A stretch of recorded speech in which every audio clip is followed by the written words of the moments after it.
Amados, a graça e a paz do Senhor Jesus Cristo, amém? Nós estamos no Bíblia em Casa, hoje dando continuidade ao estudo dos Evangelhos, amém? Nós vamos estar orando, clamando ao Senhor que Ele nos abençoe.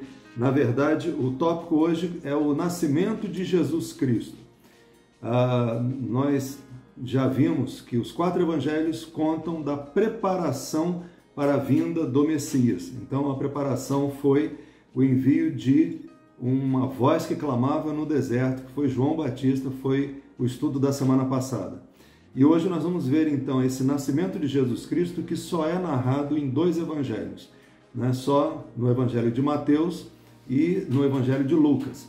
Mas o Senhor nos vai dar entendimentos novos, eu creio, e o mais importante, a aplicação prática para nossas vidas das verdades do Senhor. Amém? Então vamos orar e clamar para que o Senhor abençoe esse tempo. Senhor, em nome de Jesus Cristo, nós dependemos de Ti, da Tua graça, da Tua misericórdia, da Tua unção, Pai. Se não for o Senhor, de nada adianta o que nós fizermos.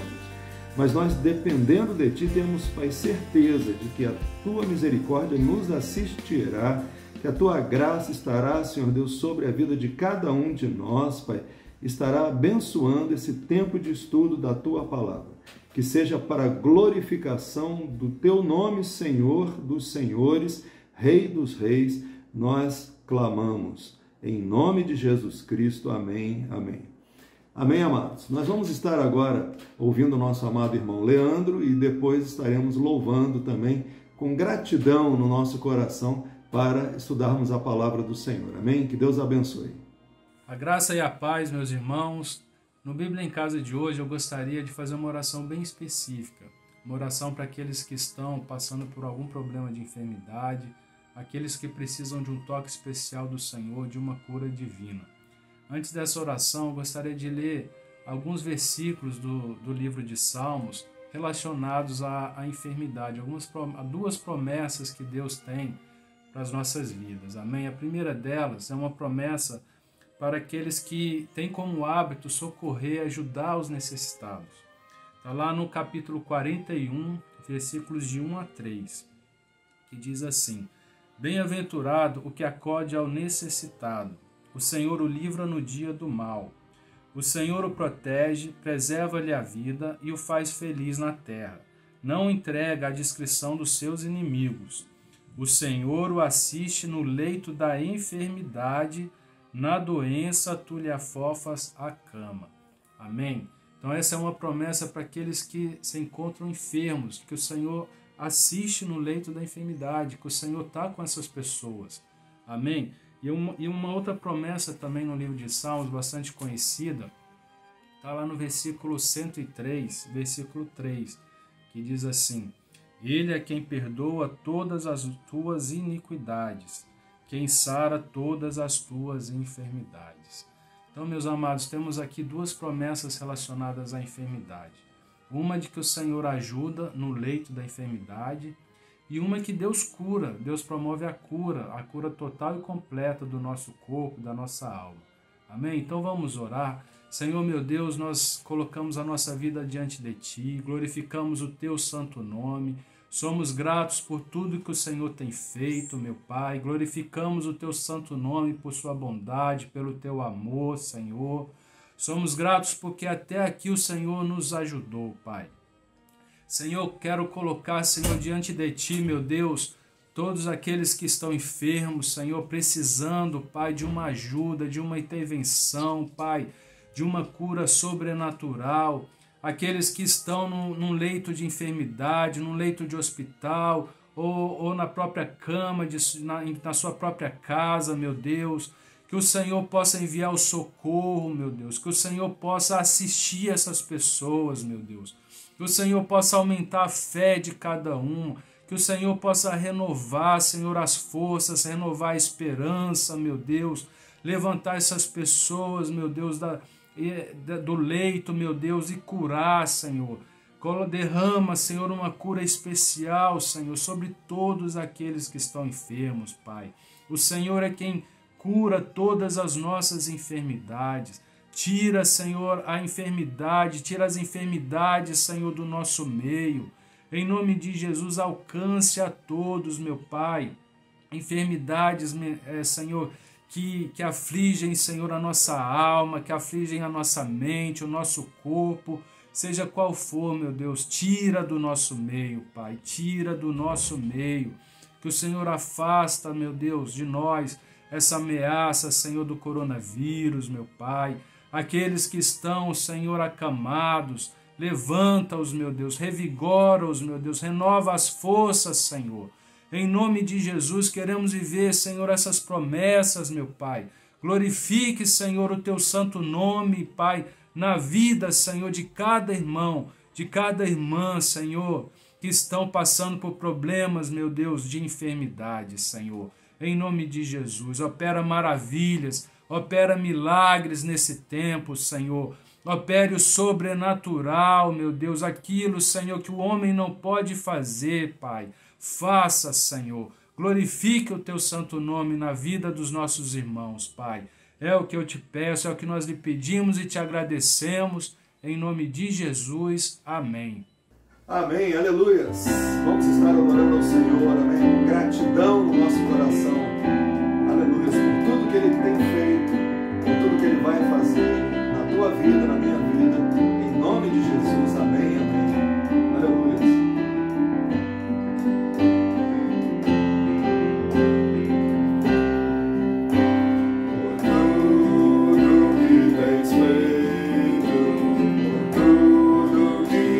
Fazer por tuas promessas e tudo que és, eu quero te agradecer com todo o meu ser. Por tudo que tens feito, por tudo que vais fazer, por tuas promessas e tudo que és, quero te agradecer com todo o meu ser. Te agradeço, meu Senhor. Te agradeço, meu Senhor. Te agradeço por me libertar e salvar, por ter morrido em meu lugar. Te agradeço, Jesus, te agradeço, eu te agradeço, te agradeço. Tudo que tens feito, tudo que vais fazer, tuas promessas e tudo que és, eu quero te agradecer com todo o meu ser. Te agradeço, meu Senhor. Te agradeço, meu Senhor. Te agradeço por me libertar e salvar, por ter morrido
Aleluia! Glória a Deus! Amém, amados? Nós vamos estar, então, dando início ao estudo sobre o nascimento de Jesus. Amém? Os textos de Mateus e Lucas vão poder nos ajudar a entender um pouco mais sobre como Deus é fiel. Amém? No caso, nós já falamos no começo que Marcos e João mencionam o ministério de João Batista e já começam no ministério de Jesus. Eles não falam sobre o nascimento de Jesus. Mas Mateus, com o foco mais para os judeus, e Lucas para os gentios, eles mencionam detalhadamente o nascimento do nosso Senhor. Então vamos estar hoje vendo isso. Começamos com Lucas, capítulo 2, verso de 1 a 7. Lucas 2, verso de 1 a 7. Naqueles dias foi publicado um decreto de César Augusto convocando toda a população do império para recensear-se. O primeiro recenseamento foi feito quando Quirino era governador da Síria. Todos iam alistar-se, cada um à sua própria cidade. A gente vê que havia um plano de Deus nisso, né? Quando a gente lê lá, José também subiu da Galileia, da cidade de Nazaré, ele morava em Nazaré, para a Judeia, a cidade de Davi, chamada Belém, porque José era descendente de Davi. E Maria também era descendente de Davi. Nós vamos ver isso mais tarde nas genealogias. Então, eles, veja bem, deveriam ir a Belém para que houvesse assim o cumprimento de uma profecia, né, que havia sido dada pelo profeta Miqueias. Em Miqueias 5:2 diz: "E tu, Belém Efrata, pequena demais para figurar como grupo de milhares de Judá, de ti me sairá o que há de reinar em Israel, e cujas origens são desde os tempos antigos, desde os dias da eternidade." Amém? O eterno Messias nasceria de uma virgem, nasceria em Belém.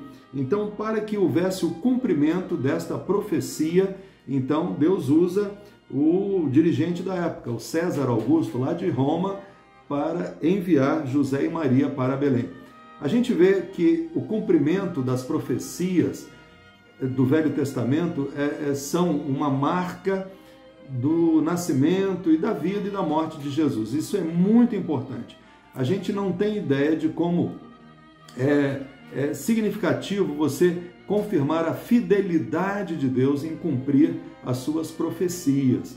Amém? Imagina, tudo aquilo que Deus diz não é palavra vã, né? Vamos usar um termo aqui para nós entendermos o significado disso. Deus não joga conversa fora. Então, se Deus te deu uma profecia, meu irmão, se Deus te falou alguma coisa, você anota e espera, porque aquilo é palavra de um Deus fiel. E aqui então Deus faz cumprir a sua palavra, amém? Então esse é o significado principal desse relato, né? Diz que eles foram alistar-se e ali então aconteceu completarem-se os dias do parto e ela deu à luz o seu filho primogênito. Interessante que no verso 7, né, Lucas 2:7, ela deu à luz o seu filho primogênito. Primo é primeiro, gênito é filho. Então, o primeiro filho, o filho mais velho, né? Porque Jesus teve irmãos. José e Maria, depois do nascimento de Jesus, tiveram outros filhos. A gente vai ver isso mais para frente um pouco.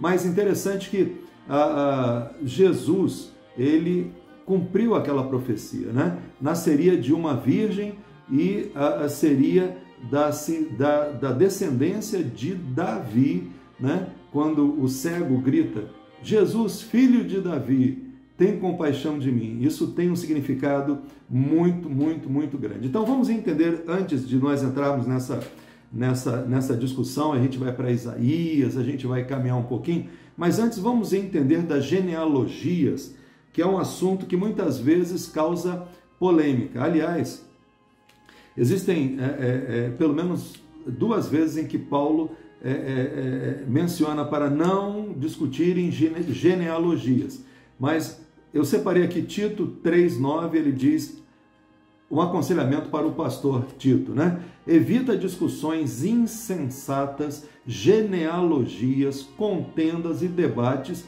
sobre a lei, porque não têm utilidade e são fúteis. Então, a gente vê na igreja sempre uma preocupação de não ficar discutindo genealogias, mas para que nós possamos ter uma palavra para explicar para quem nos perguntar, nós vamos ver que as genealogias de Lucas 3 e de Mateus 1, elas falam do nascimento de Jesus como sendo cumprimento, né, sim, da profecia e do amor de Deus. Então vamos ver aqui. Mateus começa o Evangelho, o livro da genealogia de Jesus Cristo, filho de Davi, filho de Abraão. Ele está falando para judeus.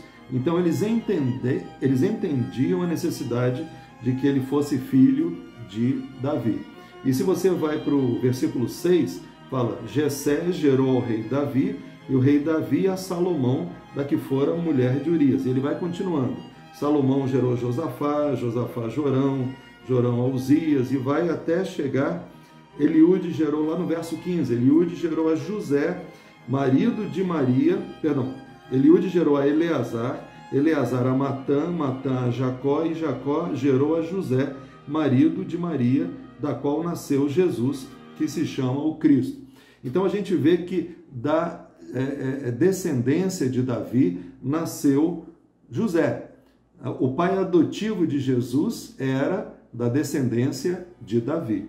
Agora vamos para Lucas 3, a gente vai ver que Maria também era da descendência de Davi.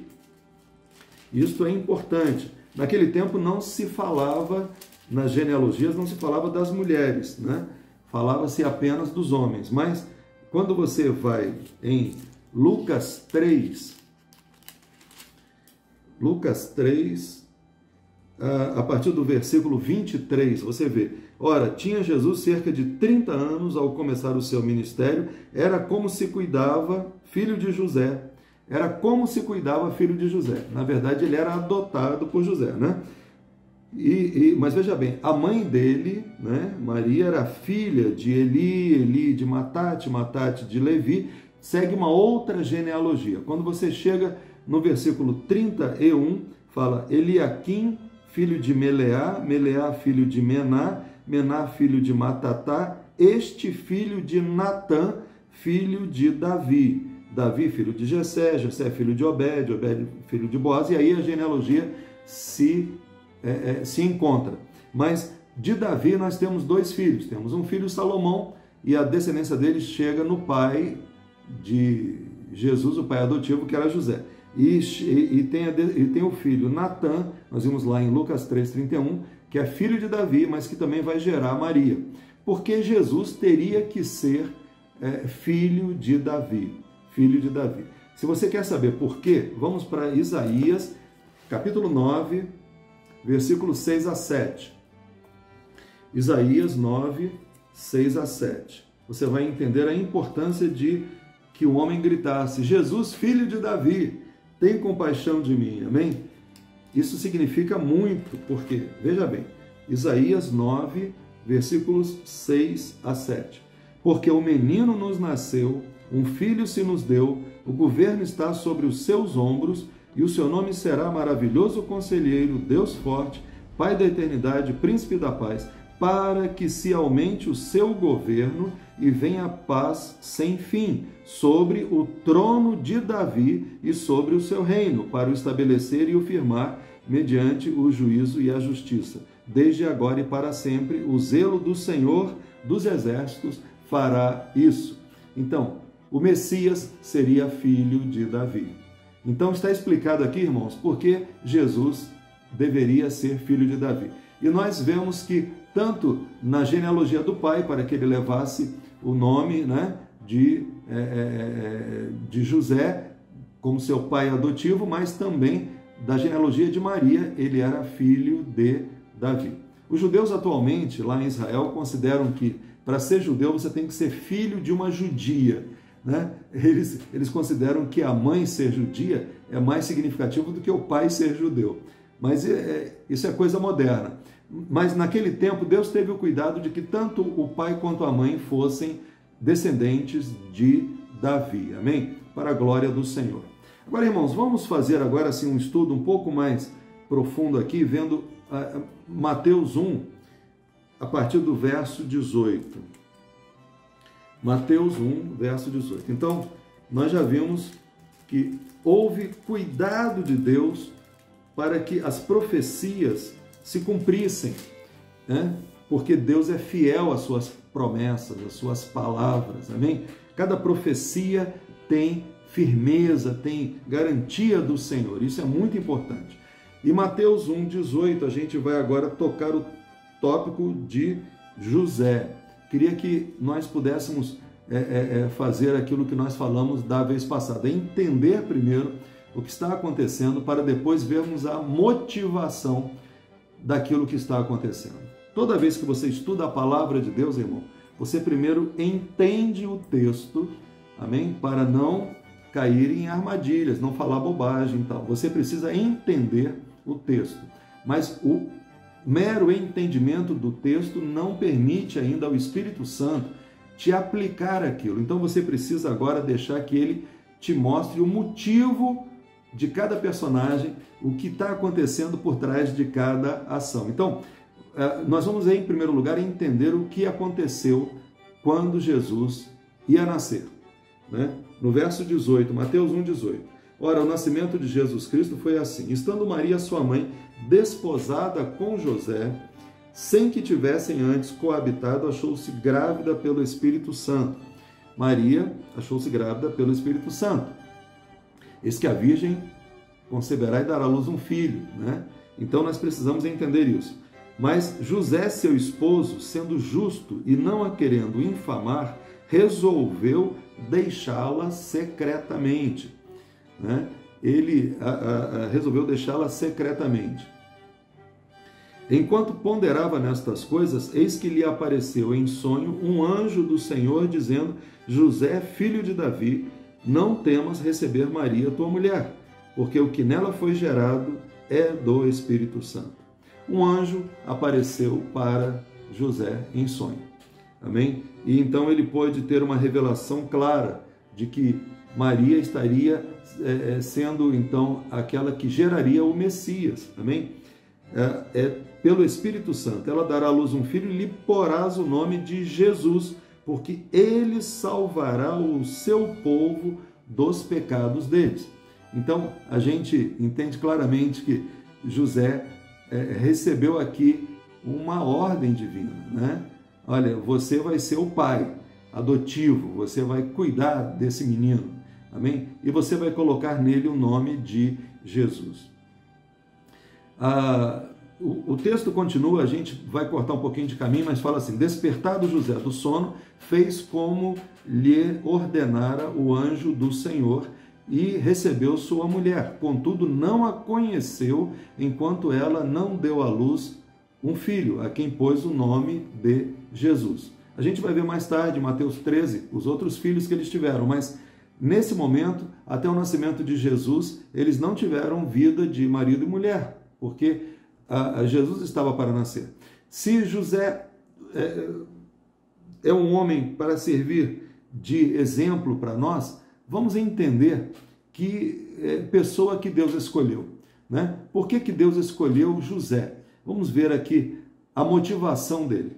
Em primeiro lugar, irmãos, naquele tempo, se uma mulher já prometida para um homem, ou seja, era um pré-casamento, não era só um noivado como nós temos hoje, era um pré-casamento. Então, ela já estava desposada, o texto diz isso, né? Desposada com José sem que tivessem coabitado, mas ela já era a prometida de José. Se ele dissesse que aquela criança no ventre de Maria não era seu filho, ela seria apedrejada. Pela lei, os judeus se reuniriam e matariam Maria. Então, José, por amar a sua esposa, e também porque era justo, porque ele tinha duas opções: ou ele contava que não era o pai daquela criança, ou casava com Maria grávida de um filho que não era dele. Então, ele estava numa situação muito difícil. Agora, ele pegou um terceiro caminho, ele escolheu deixá-la secretamente, ou seja, ele preferiu, mesmo sendo considerado, no caso, um homem sem caráter, que abandonasse a sua esposa, mesmo assim ele teria que abandonar a sua esposa, a sua terra, a sua parentela, teria que abandonar o seu ofício, tudo, para que Maria sobrevivesse, né? Sem que ele mentisse, dizendo que ele era o pai da criança. Então, a grandeza de José foi esta: ele planejou deixar Maria e fugir, no sentido de arcar sobre ele a responsabilidade de ser pai da criança, teoricamente, mas, na verdade, não assumindo o papel de marido de Maria. Então, eu não sei se os irmãos estão entendendo a opção que José, as opções dele eram todas ruins, né? Ou ele mandava apedrejar Maria, ou ele casava com ela sem ser o pai da criança. No entanto, ele conseguiu pensar numa terceira saída, em que ele era sacrificado moralmente, no caso, né? Ele ia pagar o preço de ser condenado pelas pessoas, mas ele deixaria Maria viva com a criança. Então a gente vê que ele era um homem de tremendo caráter, né? De tremenda força moral, né? E ele obedeceu, né? Obedeceu. Não só essa ordem de Mateus 1:21, que ele deveria colocar o nome de Jesus no filho, mas lá em Lucas 2:21 ele cumpre essa palavra. Completados 8 dias para ser circuncidado o menino, deram-lhe o nome de Jesus, como lhe chamara o anjo antes de ser concebido. Era o pai que definiu o nome do filho e ele então definiu: será Jesus. Depois Maria e José tiveram filhos. Só para a gente não ficar falando sem mostrar o texto, em Mateus 13, a gente vê os outros filhos, né? Mateus 13, 55 a 56. Quando Jesus é rejeitado na sinagoga de Nazaré, ele então, vamos dizer assim, é escorraçado da cidade, mas eles dizem para ele: não é este o filho do carpinteiro? Não se chama sua mãe Maria e seus irmãos Tiago, José, Simão e Judas? Né? Desses dois aqui, pelo menos, o Judas escreveu uma carta, né? Logo antes do Apocalipse a gente encontra a carta desse irmão de Jesus, e Tiago se tornou o pastor da igreja de Jerusalém. José e Simão também creram, porque a gente vai ver depois, no Pentecostes, que os irmãos de Jesus haviam crido nele. Mas então a gente vê, Tiago, José, Simão e Judas eram os 4 meninos, né? Além de Jesus, então eram 5 filhos, e ainda fala aqui no verso 56. Eu estou em Mateus 13, 55, agora 56. Não vivem entre nós todas as suas irmãs? De onde lhe vem, pois, tudo isso? Então, não era provavelmente só 2 irmãs. Todas as suas irmãs devem ter pelo menos 3 irmãs, né?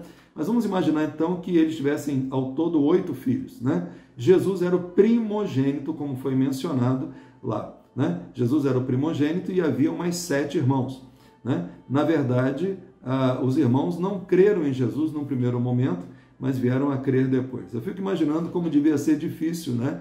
Ser irmão de alguém tão certinho, né? Jesus era perfeito, não fazia nada errado, né? E se a mãe perguntasse: Jesus, quem foi que quebrou aquele negócio lá? Aí Jesus ia ter que dizer: olha, foi o Judas, não, foi o foi o Tiago. Então a gente vê que devia ser muito difícil ser irmão de Jesus. Eles não aceitaram que Jesus era o Messias até uma certa fase do ministério de Jesus, mas depois da crucificação e ressurreição, lá enquanto buscavam o Espírito Santo em Jerusalém, a Bíblia menciona que os irmãos de Jesus estavam lá. Então eles também foram salvos, graças a Deus. Amém? Agora, Deus escolheu uma mulher, Maria, né? E escolheu um homem, José. para ser o pai. Então, Maria seria a mãe de Jesus e José o pai. A gente vê que Deus escolhe pessoas porque sabe que elas têm no seu coração definido o que elas querem fazer, né? A gente pode entender na motivação de José, né, o amor que ele tinha por Maria, né, e a dedicação que ele tinha para a família, né? Então, ele era corajoso, né? Quando você vê um pouco mais à frente, Herodes, depois que vem os reis magos, né? A gente vai ver isso mais para frente um pouquinho, vem os reis magos e então Herodes quer matar todas as crianças e Jesus tem que ser salvo e vem uma ordem, novamente um anjo fala com José e José obedece corajosamente, se desloca com a sua família para o Egito, né? Herodes deveria vir a morrer um ano depois, mais ou menos, segundo os historiadores, né? Porque já Jesus estaria com aproximadamente 2 anos quando ele vai para o Egito com José e Maria, mas depois, quando voltam, Herodes já havia morrido. Então, a gente vê que esse homem era corajoso, né? Esse homem era alguém que tinha verdadeiro amor, né? E temor do Senhor para obedecer às suas ordens. Amém? Isso é muito forte. E eu gostaria só de mencionar, irmãos, que a gente tem, numa linha da palavra de Jesus, a gente tem um testemunho de como o pai dele o influenciou, o pai humano dele teve influência sobre ele. E quando Jesus fala assim, tomai sobre vós o meu jugo. O jugo era uma peça de madeira que era feita pelos carpinteiros. Então, Jesus está falando, olha, tomem sobre vocês o meu jugo, que é suave. Aleluia, né? O pai dele fazia jugos e ele via o amor do pai fazendo jugos suaves para que não machucassem os boizinhos lá. E então Jesus fala, olha gente, tomem sobre vocês o meu jugo, que é suave. Eu vou ficar numa parte desse jugo, você da outra, vamos caminhar juntos, eu vou dividir com você o peso. Mas achei interessante a figura de um jugo suave. Amém? Certamente ele aprendeu com o pai dele a fazer jugos suaves. Irmãos, a gente vai poder ver muitas coisas na palavra de Deus, mas vamos ver de forma bem rápida, bem sucinta, Lucas 2, de 8 a 18, que pastores viviam no campo e um anjo desce aonde eles estavam. Um anjo desce e eles ficam tomados de grande temor, né? E diz para eles, olha, nasceu na cidade de Davi o Salvador, que é Cristo o Senhor. E subitamente apareceu com o anjo uma multidão da milícia celestial, louvando a Deus e dizendo, glória a Deus nas maiores alturas e paz na terra entre os homens a quem ele quer bem. O amor de Deus até na hora de se apresentar para os pastores. Os humildes pastores estavam no campo, foram pegos de surpresa com um anjo. Um anjo só deu a mensagem, mas assim que esse anjo viu que os pastores estavam calmos, falou, pode vir pessoal, né? O coral todo apareceu e uma multidão da milícia celestial começou a louvar a Deus e a dizer glória a Deus nas maiores alturas. Se eles tivessem chegado no começo, acho que eles teriam morrido de infarto, mas o Senhor foi cuidadoso para que só um anjo aparecesse para eles, né? Eu já vi um anjo, na verdade 2, na porta de uma igreja, quando eu estava indo lá. E eu entrei com muito temor naquele lugar. A figura daqueles 2 anjos me inspirou um temor muito grande. Eu fico imaginando como os pastores ficaram, né, o temor no coração, vendo uma multidão de anjos, né, louvando a Deus. Então, a gente vê que quando eles chegam a Belém, encontram Maria e José e a criança deitada na manjedoura. E vendo-o, divulgaram o que lhes tinha sido dito a respeito deste menino. Todos os que ouviram se admiraram das coisas proferidas pelos pastores, né? A gente vê, irmãos, primeiro que Deus escolheu as pessoas humildes, né? A Bíblia diz que Deus escolhe as coisas humildes para envergonhar as orgulhosas, né? Os humildes para envergonhar os sábios, né? Então, Jesus veio para desfazer as obras do diabo. e a primeira obra dele foi o orgulho, né? O pecado foi fruto desse orgulho, querendo ser igual a Deus. Depois chega para Adão, chega para Eva e fala para eles, então, para desobedecerem a Deus, para serem iguais a Deus também. Vocês serão iguais a Deus. Então, Jesus veio com o intuito de quebrar todo o orgulho. Poderia ter nascido num palácio real. Escolheu nascer num lugar mais humilde, que era uma manjedoura. Nenhum lugar para nascimento mais humilde. Escolheu que pastores fossem os primeiros homens evangelizados, né? Foram os primeiros a receber a palavra do Evangelho. E esses pastores, certamente, irmãos, se mobilizaram para que Jesus pudesse ficar bem acomodado logo depois. Porque a gente vê que quando os magos chegam, encontram Jesus numa casa. Já está numa casa, né? Já não está mais numa estrebaria. Agora, Jesus, em Lucas 2, 22 a 24, é apresentado no templo. Aos 8 dias ele foi circuncidado, recebeu o nome de Jesus, mas aos 40 dias, quando cumpriu aquele período de purificação, quando uma mulher tinha um filho, ela tinha um período de purificação, filho-homem, ela tinha um período de 40 dias, segundo a lei de Moisés, só depois disso ela poderia entrar no templo. E aí, então, aos 40 dias de vida é que Jesus é levado ao templo e lá eles encontram Simeão e Ana, né? 2 profetas idosos que estavam lá esperando a vinda do Messias. Esses dois, não vamos ler o texto para não ficar muito extenso, mas os irmãos leiam depois, Lucas 2, 25 a 38, a gente vê que estavam o pai e a mãe do menino admirados do que dele se dizia. O cuidado de Deus. Primeiro, pastores chegaram contando dos anjos, agora Simeão e Ana, 2 profetas dentro do templo, falam para eles que eles estavam carregando nas mãos o Rei dos Reis, o Senhor dos Senhores, o Messias prometido, amém? Então, que cuidado de Deus! Esses 2 profetas tinham essa missão de preparar o coração dos pais, amém? Glória a Deus por isso. E a gente vê que houve uma proteção de Deus, porque lá em Mateus 2 é contada a história dos magos que vêm do Oriente. Nem se disse que eram 3, nem que eram reis, eram uns magos que, na verdade, magos eram as pessoas que estudavam a ciência da época, né?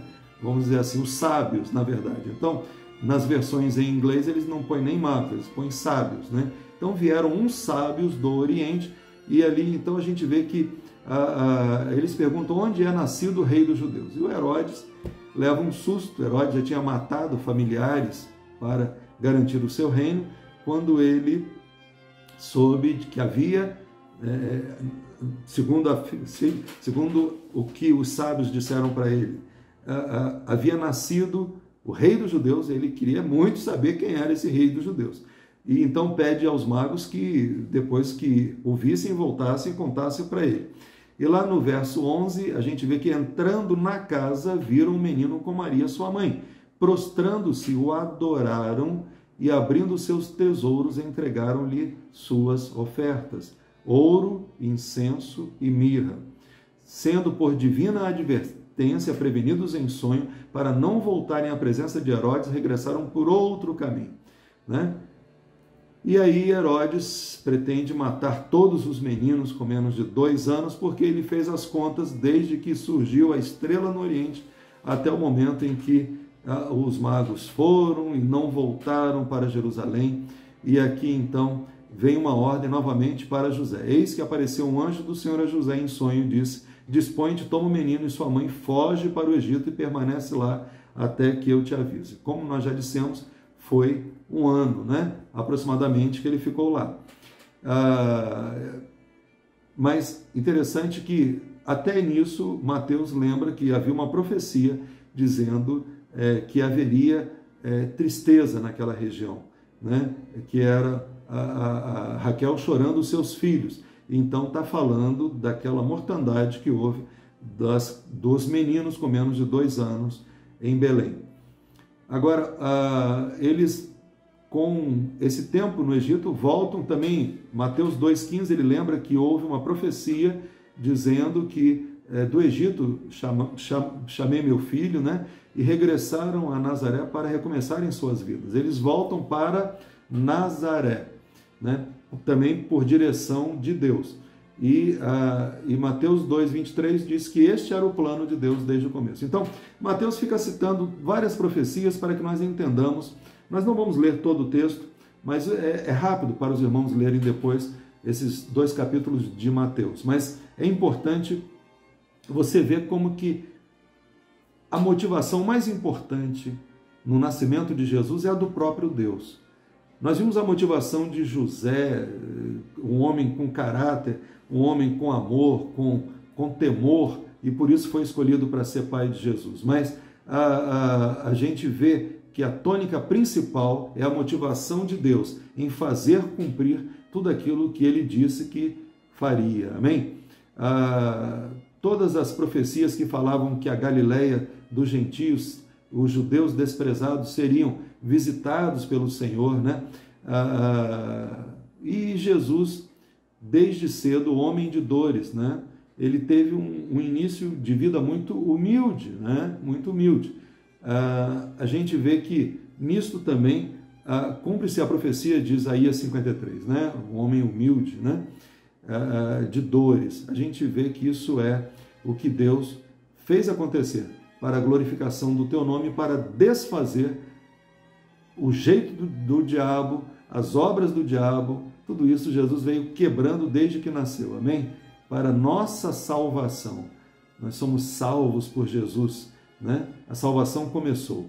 Ali naquele momento já estávamos sendo abençoados. E quando você vê em Lucas 2, 41 a 50, Jesus já está fazendo aí a sua passagem que hoje em dia eles chamam de bar mitzvah, né? No judaísmo. Ele já está com 12 anos, né? Fazendo já 12 anos completados, entrando já nos 13 anos. Então, nesse momento, ele então tem uma cerimônia judaica onde ele passa a fazer parte do grupo de homens judeus. E ele tem acesso à sinagoga e ele já senta no meio dos doutores e ele já começa a ouvi-los, interrogando-os, e muitos se admiravam da sua inteligência e das suas respostas. Jesus certamente foi o homem mais inteligente que jamais houve, né? Um homem puro, um homem sem pecado, né? E para encerrar, Lucas 2, nós vimos o 41 a 50 falando sobre esse momento de Jesus, mas 51, 52 diz: desceu com eles para Nazaré e era-lhes submisso. Jesus, nessa fase aí, dos 12 até os 30 anos, ainda não tinha começado o seu ministério, mas ele dava o fruto de ser submisso ao seu pai e à sua mãe. Então, ele foi para Nazaré em obediência e era-lhes submisso. Sua mãe, porém, guardava todas estas coisas no coração. E lá no Lucas 2,52 diz: e crescia Jesus em sabedoria, estatura e graça diante de Deus e dos homens. Amém? Jesus Cristo poderia transformar pedras em ouro, dominar as pessoas com suas palavras. Ele poderia ter feito o que ele quisesse. Estalava um dedo e vinha uma multidão de anjos servi-lo. Mas ele escolheu ser um homem humilde e trabalhou em obediência para que nós pudéssemos entender o caminho que ele quer para nós. Tremendo o relatório do nascimento, da infância de Jesus que nós lemos hoje. Na próxima semana nós vamos sim começar o ministério de Jesus, né? São sempre passagens maravilhosas onde nós vamos estar entendendo mais da pessoa do nosso Senhor. Amém? E nós vamos estar orando agora para encerrar e depois vamos ter um cântico para adorar Jesus. Adora o Senhor Jesus conosco, amém? Em nome de Jesus. E ainda o nosso amado diácono João vai estar fazendo uma oração antes de nós terminarmos, amém? Então, mas vamos orar agora. Senhor, em nome de Jesus, nós não temos como te agradecer, Jesus, pelo teu imenso amor. O Senhor se esvaziou da tua glória no céu e veio, se fez um de nós, ó, de carne e osso, Pai. Oh, Senhor Deus, sangue nas veias, Pai. Pisou em chão duro, Pai. Passou necessidades, fome e sede. Teve uma vida humilde, Senhor, com o único propósito de quebrantar de quebrar, Senhor Deus, tudo aquilo, Senhor Deus, que o inimigo prega, Senhor. Oh, Senhor, em nome de Jesus Cristo, nós amamos e glorificamos o Teu nome. O Senhor nos fez, oh Pai, Jesus, nós Te amamos, porque o Senhor nos fez Teus irmãos. Aleluias! Primogênito entre muitos irmãos. É assim que o Senhor é apresentado, Jesus. E nós não temos como agradecer por esse privilégio. Queremos render a Ti a nossa melhor adoração, Senhor, não só em um momento, mas todos os dias de nossa vida, pelo Teu imenso sacrifício, pelo Teu imenso amor, imenso poder, ó Pai, porque esse amor nos transformou e nos transforma. Nós queremos Te agradecer em nome de Jesus. Amém, amém.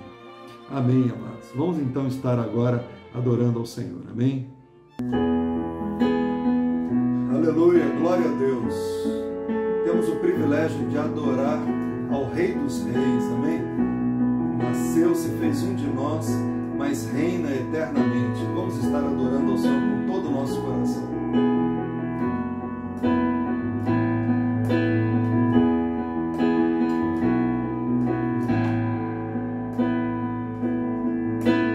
Luz do mundo vieste à terra para que eu pudesse te ver.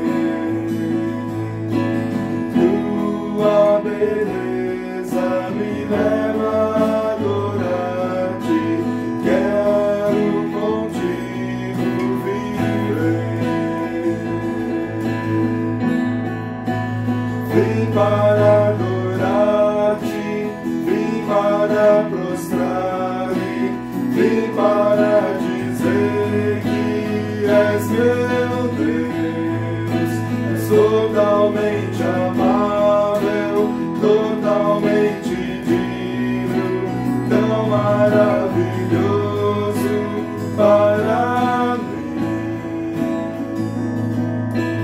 Eterno Rei, exaltado nas alturas, glorioso nos céus. Humilde vieste à terra que criaste, por amor um pobre se fez. Vim para adorar-te, vim para prostrar-me, vim para dizer que és meu Deus. És totalmente amável, totalmente digno, tão maravilhoso para mim. Nunca saberei o preço dos meus pecados lá na cruz. Eu nunca saberei o preço dos meus pecados lá na cruz. Eu nunca saberei o preço dos meus pecados lá na cruz. Eu nunca saberei o preço dos meus pecados lá na cruz.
Senhor diz no livro de Salmo: que darei ao Senhor por todo o benefício que Ele tem nos concedido.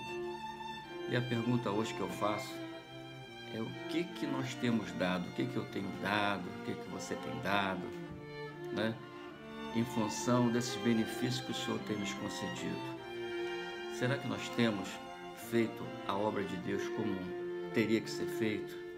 Nós temos lido a palavra constantemente como deveria ser lida? Nós temos orado como deveríamos orar? Nós temos ido à casa de Deus como deveríamos ir? Meu irmão, minha irmã, Deus, mesmo assim, dentro da infinita misericórdia dEle, Ele tem cuidado de nós. Então, nesse momento, Pai, que essa palavra, Pai, que diz: que darei ao Senhor pelo benefício que Ele tem nos concedido. Meu irmão, minha irmã, só nos resta uma coisa: é buscar cada vez mais e mais. Não desanime, né? O Senhor, porque Ele não desanima de mim, de você, Ele está sempre nos concedendo graça, misericórdia, Ele está sempre renovando nossas forças, Ele está sempre, Pai, colocando palavras nas nossas bocas, Pai, para pessoas que estão, né, com sede, que nós venhamos poder verdadeiramente dar testemunho daquilo que nós temos vivido, daquilo que o Senhor tem feito nas nossas vidas, das experiências que Ele tem dado a nós, né? Como também está escrito lá em Salmos, né? Que diz que aquele que com lágrimas semeia voltarão com seus molhos cheios. E Deus tem feito isso na vida de cada um de nós, na minha vida, na sua vida. Então nós não podemos ser negligentes com esse Deus, né? Que está sempre cuidando de nós, está sempre nos direcionando, né? Não naquilo que nós queremos, mas naquilo que Ele quer, né? E por muitas vezes nós somos muito resistentes, né, a ouvir, né? Nós precisamos, né, aguzar mais essa sensibilidade, né, que Deus, né, nos deu. Por muitas vezes nós ouvimos, mas temos dificuldade de obedecer. Que nessa manhã, né, o Senhor possa estar nos concedendo, Pai, uma unção especial, Pai, uma unção de busca, uma unção de conhecimento, uma unção de querer mais e mais daquilo que Ele tem colocado, Pai, em nossos mãos, daquilo que Ele tem colocado nos nossos lábios para falar. Pastor Manuel, uma terça-feira dessa, falando busca de poder, né? Que nós temos, né, que falar, né, daquilo que nós vimos, daquilo que presenciamos, né, e naquilo que Deus tem feito, tem agido nas nossas vidas. Que viemos dar mais testemunho, tá? Queremos agradecer, né, por mais uma segunda-feira dessa reunião da Bíblia em Casa, agradecer a Deus principalmente, e agradecer pela vida do pastor Aldemar, da diaconisa Rosiléia, do doutor André, que o Senhor continue dando a eles graça, sabedoria, Pai, cada vez mais na ministração dessa reunião. Que o Senhor abençoe a cada um de vocês. A paz do Senhor. Aleluia, glória a Deus, irmãos. Amém. Nós vamos estar agora terminando com muita gratidão no nosso coração, né? Nós vamos estar orando. Senhor, em nome de Jesus, abençoa, Pai, rica e poderosamente a vida de cada um dos nossos amados, fortalece-os cada dia mais na Tua Palavra, no conhecimento da Tua Palavra, Senhor Deus, e que haja um avivamento constante na vida de cada um de nós. Nós clamamos e nós te agradecemos em nome de Jesus Cristo, e que a graça do Senhor Jesus, o amor de Deus, o nosso Pai, e a comunhão do Espírito Santo seja na vida de cada um dos nossos amados irmãos, agora e para sempre. Amém, amém. Amém. Deus abençoe a vida de cada um de vocês. Amém. Se Deus permitir, na próxima semana estaremos, então, dando início ao estudo do ministério de Jesus propriamente dito. Amém? Que Deus os abençoe rica e poderosamente. Amém, amém.